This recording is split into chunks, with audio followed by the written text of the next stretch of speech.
अस्सलामु अलैकुम वरहमतुल्लाहि वबरकातुहू। यूट्यूब के channel guide to learning English में आपका खैर मकदम है। बिस्मिल्लाहिर्रहमानिर्रहीम। Lesson number 28 parts of speech, सबक नंबर 28 अज्जाए कलाम। दोस्तों, जब हम कुछ बोलते हैं, लिखते हैं या पढ़ते हैं तो उसमें कई सारे अल्फाज यानी वर्ड्स का इस्तेमाल करते हैं। उनमें हर एक को कोई नाम दिया जाता है, यानी हर एक लफ्ज़ का कोई ना कोई नाम होता है। यानी उसमें कोई इस्म होता है, कोई फेल होता है, कोई हर्फ होता है, कोई फाइल या मुब्तदा होता है या कोई ज़मीर होती है। सबका कोई ना कोई नाम ज़रूर होता है। इन नामों को और उनके सही इस्तेमाल को जिसके ज़रिए जाना और समझा जाता है उसे इंग्लिश में पार्ट्स ऑफ स्पीच यानी अज्जाए कलाम कहते हैं। इसे आप नहवी तरकीब की तरह समझ सकते हैं। ये अंग्रेज़ी ग्रामर का बहुत ही अहम हिस्सा है। इसे जाने बगैर आप इंग्लिश का सही इस्तेमाल नहीं कर सकते। तो दोस्तों, आज से हम इसी की शुरुआत करेंगे और जानेंगे कि ये है क्या। लिहाजा वीडियो को आखिर तक बगौर देखें और समझने की पूरी कोशिश कीजिए।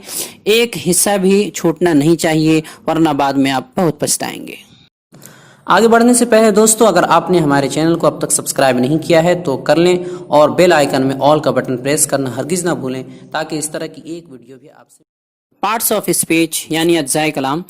दोस्तों, अज्जाए कलाम यानी पार्ट्स ऑफ स्पीच को 8 दर्जों में 8 हिस्सों में तकसीम किया जाता है।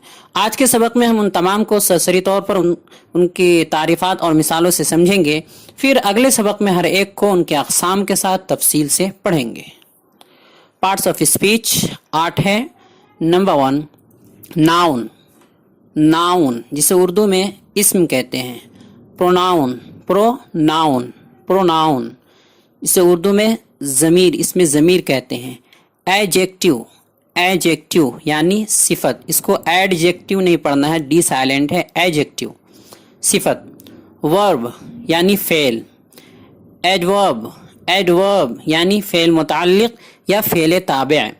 प्रीपोजिशन, प्रीपोजिशन इसको प्रीपोजिशन नहीं पढ़ना है, प्रीपोजिशन, ब्रिटिश में प्रीपोजिशन होता है हरफ जार या हरफ रब्त। कंजंक्शन, कंजंक्शन यानी हरफ अत्फ या हरफ वस्ल। इंटरजेक्शन, इंटरजेक्शन जिसे उर्दू में हरफ ताज्जुब या हरफ फुजाई कहते हैं। Interjection, interjection. ये उन 8 दर्जों के नाम हैं। इन्हें सही तलफ़ुज़ के साथ ज़ुबानी याद कर लीजिए और ये आपको हमेशा याद रखना है। अब आइए हर एक की तारीफ मिसालों से समझते हैं। Number 1, noun. नाउन यानी इस्म, किसी भी शख्स, जगह या चीज़ के नाम, किसी भी शख्स, जगह या चीज़ के नाम, खाह वो चीज़ जानदार हो या गैर जानदार हो, दिखने वाली हो या न दिखने वाली हो, उन सब के नाम को नाउन कहा जाता है। किसी भी शख्स, जगह या चीज़ के नाम को नाउन कहते हैं। यानी दुनिया में हर चीज़ का कोई ना कोई नाम है, बस उसी नाम को नाउन यानी इस्म कहते हैं। जैसे अहमद, ये एक आदमी का नाम है। दिल्ली, दिल्ली ये जगह का नाम है। दिल्ली, दिल्ली, दिल्ली एक जगह का नाम है। गॉट, गॉट ये जानदार चीज़, बकरी का नाम है। इसी तरह पेन, PEN पेन। कलम ये लिखने वाली चीज़, कलम का नाम है, कलम को कहते हैं। ऑनेस्टी यानी ईमानदारी, ईमानदारी का नाम है, यानी ईमानदारी का जो जज्बा होता है उसको ईमानदारी, ऑनेस्टी कहते हैं। इसी तरह लाइफ ये ज़िंदगी का नाम है। तो इन जो भी चीज़ें हैं उन सब का कोई ना कोई नाम है, तो उस नाम को ही इस्म कहते हैं, हाँ वो जानदार हो या गैर जानदार हो, या दिखने वाली हो या ना दिखने वाली हो। नंबर 2, प्रोनाउन यानी इसमें ज़मीर। इस्म यानी नाउन की जगह जो इस्तेमाल किया जाए, अभी जो हमने नाउन पढ़ाया है उसकी जगह यानी इस्म की जगह जो इस्तेमाल किया जाए वो प्रोनाउन यानी ज़मीर है, ज़मीर कहलाता है। हम उर्दू में भी एक बार किसी का नाम ले लेते हैं जब, तो दोबारा उसका नाम नहीं लेते हैं, बल्कि उसकी जगह उसकी ज़मीर का इस्तेमाल करते हैं। इस तरह इंग्लिश में भी होता है और भी ज़ुबानों में ऐसा होता है। जैसे एग्जाम्पल है, Rashid is my brother, he is a teacher. Rashid is my brother, he is a teacher. Rashid मेरा भाई है, वो एक मुअल्लिम है।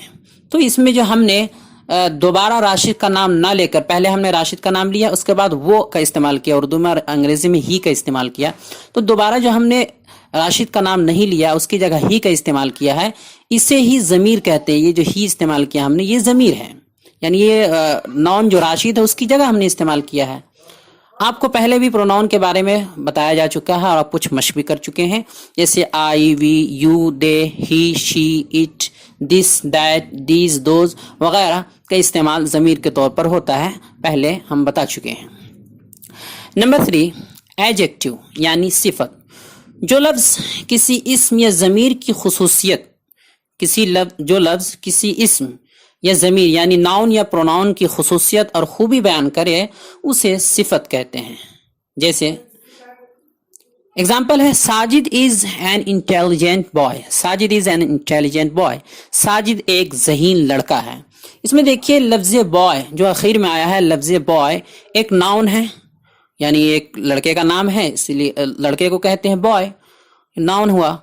और लफ्ज़ इंटेलिजेंट उसकी खूबी यानी जहानत बयान कर रहा है। उससे पहले बॉय से पहले इंटेलिजेंट आया है और वो उसकी खूबी यानी बॉय की खूबी बयान कर रहा है, यानी जहानत बयान कर रहा है, लिहाजा ये लफ्ज़ इंटेलिजेंट सिफत कहलाएगा। इसी तरह दूसरी मिसाल है, Khalid is a brave man. Brave man, Khalid एक बहादुर आदमी है। इसमें देखिए मैन एक नाउन है और उससे पहले जो ब्रेव आया है, ब्रेव, वो इस मैन की यानी जो अभी मैन है उसकी खुसूसियत यानी बहादुरी को बयान कर रहा है, खूबी को बयान कर रहा है, इसलिए ये लफ्ज़ ब्रेव सिफत कहलाए। नंबर 4, वर्ब यानी फेल। फेल वो है जिसके ज़रिए से सब्जेक्ट यानी फ़ाइल या मुब्तदा का काम यानी अमल या कैफियत व हालत का इल्म हो। फेल उसे कहते हैं जिसके ज़रिए से हमें सब्जेक्ट यानी फ़ाइल या मुब्तदा का काम यानी अमल या फिर कैफियत या हालत का इल्म हो, काम या कैफियत का इल्म हो, तो उसे वर्ब कहते हैं। जैसे एग्जांपल है, मिसाल है, सलमान इज़ रीडिंग। सलमान पढ़ रहा है। इसमें देखिए कि लफ्ज़ रीडिंग, जो रीडिंग आया है इसके बाद जो रीडिंग है, इससे पता चल रहा है कि रीडिंग के माना होता है पढ़ना, यानी पढ़ रहा है। तो इससे पता चल रहा है कि सलमान कुछ पढ़ रहा है, यानी पढ़ने का काम कर रहा है, अमल कर रहा है, लिहाजा ये लफ्ज़ फेल हुआ, यानी रीडिंग, ये फेल कहलाएगा। इसी तरह दूसरी मिसाल देखिए, Majid is 10 years old। Majid 10 साल का है। तो इसमें इज़ 10 years old यानी 10 साल का है, इससे कोई काम या अमल का पता तो नहीं चल रहा है, क्योंकि माजिद कोई काम नहीं कर रहा है, उसके बारे में बताया जा रहा है कि वो 10 साल का, कोई काम नहीं बताया जा रहा कि वो कोई काम कर रहा है, बल्कि कैफियत और हालत का पता चल रहा है। हालत यानी कैफियत बताई जा रही है कि वो 10 साल का है, और जिससे कैफियत का इल्म हो अंग्रेजी में, वो भी वर्ब यानी फेल कहलाता है। लिहाजा ऊपर वाली मिसाल भी फेल थी और ये भी फेल की मिसाल है। नंबर 5, एडवर्ब यानी फेल मुताल्लिक या फेल ताबिअ फेल। फेल मुताल्लिक किसे कहते हैं? फेल मुताल्लिक वो है जो किसी फेल या सिफत या किसी दूसरे फेल मुताल्लिक के माना में कुछ इजाफा करे, कुछ बढ़ोतरी कर दे, कुछ जोड़ दे। फेल मुताल्लिक उसे कहते हैं जो किसी फेल या किसी सिफत या किसी दूसरे फेल मुताल्लिक के माना में कुछ इजाफा कर दे या कुछ जोड़ दे। जैसे एग्जाम्पल है, तस्लीम रन्स फास्ट। तस्लीम रन्स फास्ट, तस्लीम तेज दौड़ता है। इस मिसाल में देखिए कि पहले से जुमला था कि तस्लीम दौड़ता है, तस्लीम रन्स, बस ना काफी था, लेकिन जब आगे लफ्ज फास्ट यानी तेज बढ़ाया तो इस दौड़ने के माने में, जो दौड़ने का माना था, फेल था, वर्ब था, उसमें इजाफा हो गया, तो इस लफ्ज ने आकर इसमें इजाफा कर दिया, लिहाजा ये लफ्ज यानी फास्ट एडवर्ब कहलाएगा। इसी तरह दूसरी मिसाल, the flower is very beautiful. The flower is very beautiful, ये फूल बहुत खूबसूरत है। तो इसमें देखिए पहले से ये जुमला था कि ये फूल खूबसूरत है, मुतलक था, लेकिन इस खूबसूरत सिफत से पहले जब वेरी यानी बहुत का लफ्ज बढ़ा दिया तो इस सिफत के माना में इजाफा हो गया। यानी पहले से था कि खूबसूरत था, लेकिन इसमें जब वेरी का लफ्ज बढ़ा दिया तो हो गया कि फूल बहुत खूबसूरत है। लिहाजा ये लफ्ज वेरी जो बहुत का माना दे रहा है, ये एडवर्ब होगा, एडवर्ब कहलाएगा। तीसरी मिसाल है, کہ تسلیم رنز ویری فاسٹ، تسلیم بہت تیز دوڑتا ہے. تو پہلے سے تھا کہ تسلیم تیز دوڑتا ہے، جیسے کہ پہلی مثال میں تھا تسلیم رنز فاسٹ. یہاں پر فاسٹ پہلے سے ہی ایڈورب تھا، ابھی ہم نے پہلی مثال میں آپ کو بتایا ہے. اس کے بعد پھر ہم نے اس جو فاسٹ آیا ہے اس سے پہلے ویری کا لفظ بڑھا دیا بہت کے معنی کے لیے. تو یہ پہلے سے ایڈورب تھا ہی، ویری بڑھاتے ہی اس کے معنی میں اور اضافہ ہو گیا، لہٰذا یہ لفظ ویری یہاں ایڈورب کہلائے گا کیونکہ اس نے فاسٹ کے معنی میں اضافہ کر دیا ہے. Number 6 preposition. پریپوزیشن حرف جار یا حرف ربط. حرف جار وہ لفظ ہے جو کسی اسم یا اسم ضمیر سے پہلے آ کر اس کا تعلق اور رشتہ اسی جملے کے کسی دوسرے اسم یا ضمیر کے ساتھ بتاتا اور ظاہر کرتا ہے. جیسے مثال ہے the book is on the table. The book is on the table, کتاب ٹیبل پر ہے. اس میں دیکھیے لفظ آن یعنی پر کا معنی دینے کے لیے جو آن ہے اس نے آ کر لفظ ٹیبل کا تعلق لفظ بک سے ظاہر کیا ہے کہ کتاب اس پر رکھی ہوئی ہے.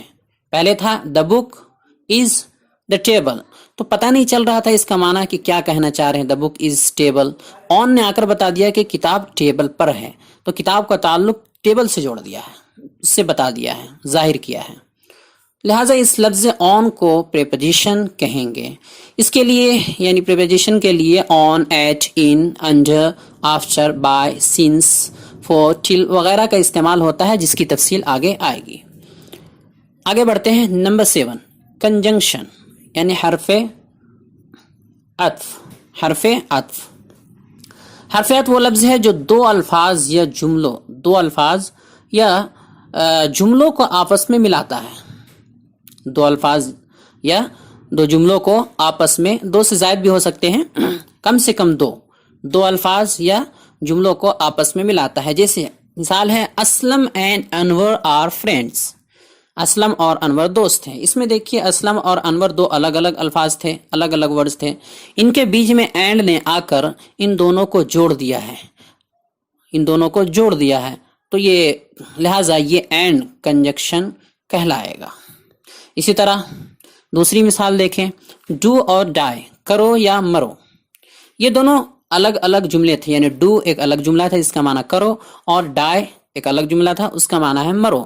لیکن ان کے بیچ میں اور جس کا معنی ہوتا ہے یا، اس نے آ کر ان دونوں کو جوڑ دیا ہے اور جملہ ہو گیا ڈو اور ڈائی. دو جملے تھے، دونوں کو جوڑ دیا، ہو گیا ڈو اور ڈائی.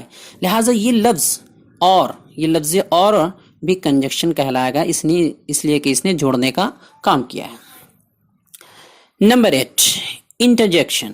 انٹرجیکشن آخری جو ہے حرف تعجب یا حرف فجائی.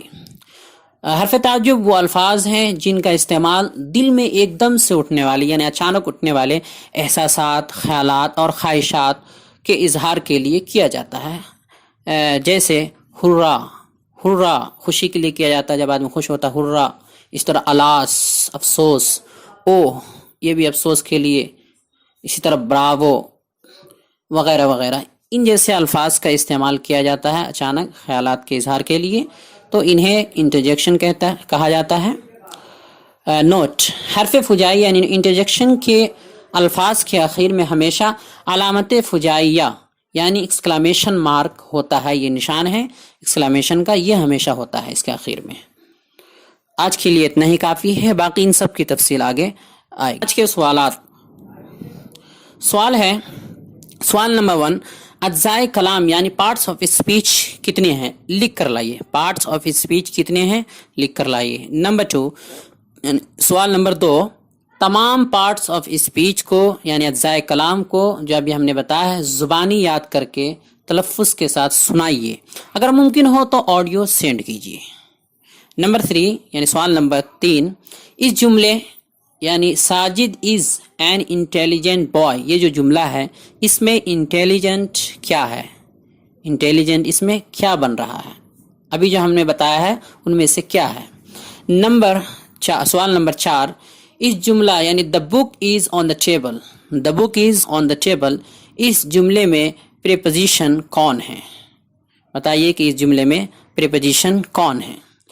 سوال نمبر 5، بتائیے کہ لفظ ہارٹ یعنی دل ناؤن ہے یا پروناؤن یا دونوں میں سے کچھ نہیں ہے؟ لفظ ہارٹ ناؤن ہے یا پروناؤن یا دونوں میں سے کچھ نہیں ہے؟ تو دوستو، ہماری یہ کوشش کیسی لگی، انگریزی پڑھانے کا یہ طریقہ کیسا لگا، اب تک کے اسباق کیسے رہیں، ہمارا یہ چینل آپ کے لیے کس حد تک مفید اور معاون ثابت ہوا، کمنٹ باکس میں ضرور تبصرہ کریں اور ہمارے چینل کو لائک کریں، سبسکرائب کریں اور زیادہ سے زیادہ شیئر کریں۔ السلام علیکم ورحمۃ اللہ وبرکاتہ۔